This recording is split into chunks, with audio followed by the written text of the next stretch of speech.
雞蛋仔中文教室之輕鬆學漢字 by Egpuff Cantonese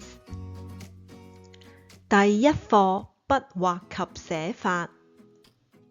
我哋一齊嚟認識下中文字唔同嘅筆畫啊！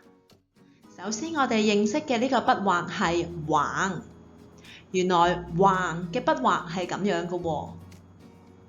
我哋啱啱學過嘅大字其實都有呢一個筆畫㗎，同學仔揾唔揾到佢出嚟呢？不如我哋依家一齊試下用手指仔喺熒光幕嗰度畫呢一個橫呢一個筆畫啊！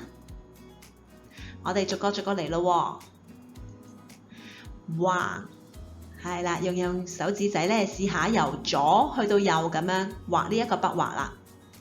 到第二個筆畫咯喎，都係由左至右咁樣橫。到第三個啦，我哋又用手指仔試下寫啦，冇錯啦，由左至右橫。跟住到下邊嗰一行咯喎，我哋又用手指仔練習下啦，橫。繼續啦，橫。到最後一畫啦，我哋一齊又用手指仔試下啦。你哋都做得好好啊！到第二個認識嘅筆畫係豎，咁樣一棟畫出嚟嘅喎，好似個數目字一字咁樣嘅。我哋呢個係叫做豎嘅一個筆畫。我哋啱啱學過嘅山字入邊其實都有呢一個筆畫嘅。不如我哋一齊試下畫呢個豎呢個筆畫。我哋一齊又望住呢個山字啦，我哋試下畫佢中間嗰一個豎嘅筆畫啊！一齊試下咯喎，冇錯啦！我哋咧今次試下畫中間呢一個筆畫。到第二個山字啦，我哋又係試下畫佢中間呢一個筆畫咯。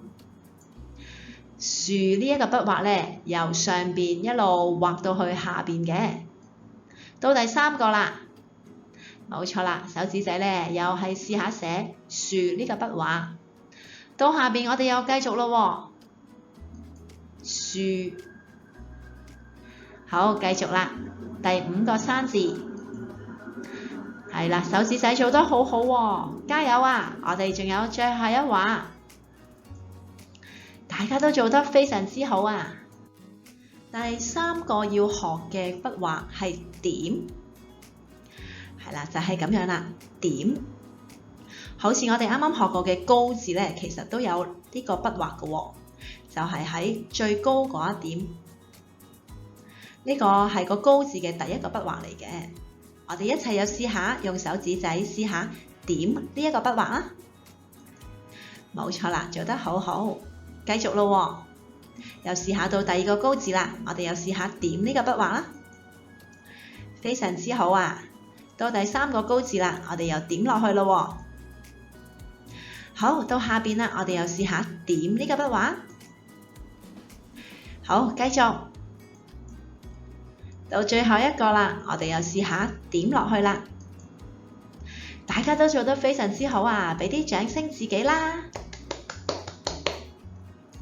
到我哋今日最後一個學習嘅筆畫咧，就係撇。係啦，原來我哋今日學嘅呢個字人字咧，都有呢一個筆畫㗎噃。不如我哋一齊又試下用手指仔撇呢一個筆畫啦。冇錯啦，就係由上至下咁樣撇。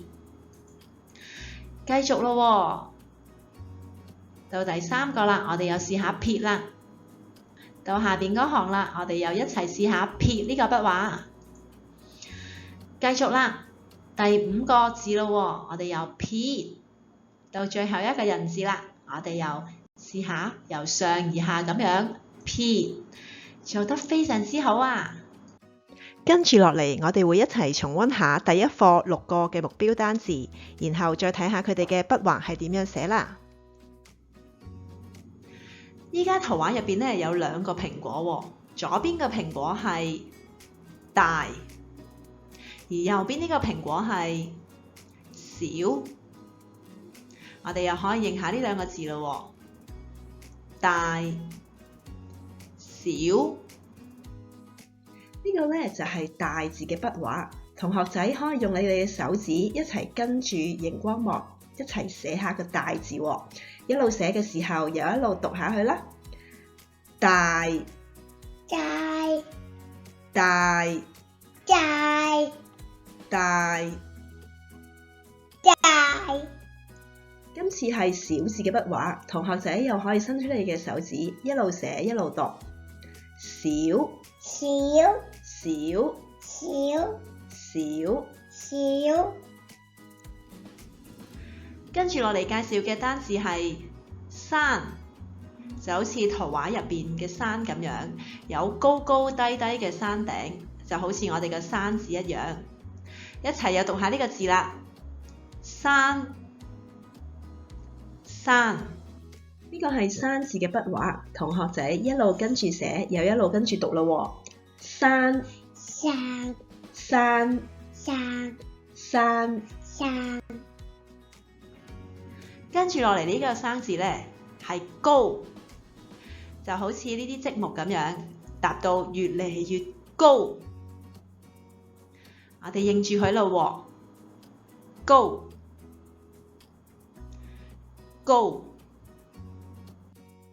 今次呢個係高字嘅筆畫，筆畫比較多㗎，不過咧同學仔都可以試下跟住寫，然後又一路跟住讀。高高高高高，高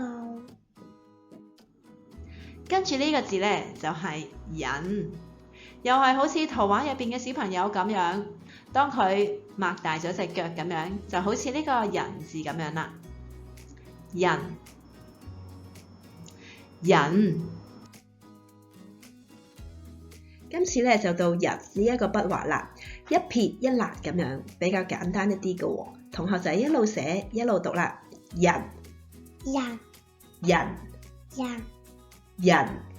人跟住到呢個單字呢，係手，就好似圖畫入邊嗰隻手咁樣。當我哋擘開晒啲手指嘅時候呢，就好似呢個手字咁樣。我哋又認下佢咯喎，手手。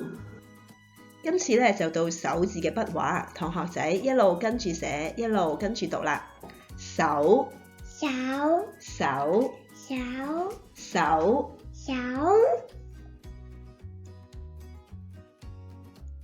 如果大家都中意我哋雞蛋仔中文教室嘅影片，記得喺 Facebook 呢個專頁 like 同埋 follow 我哋。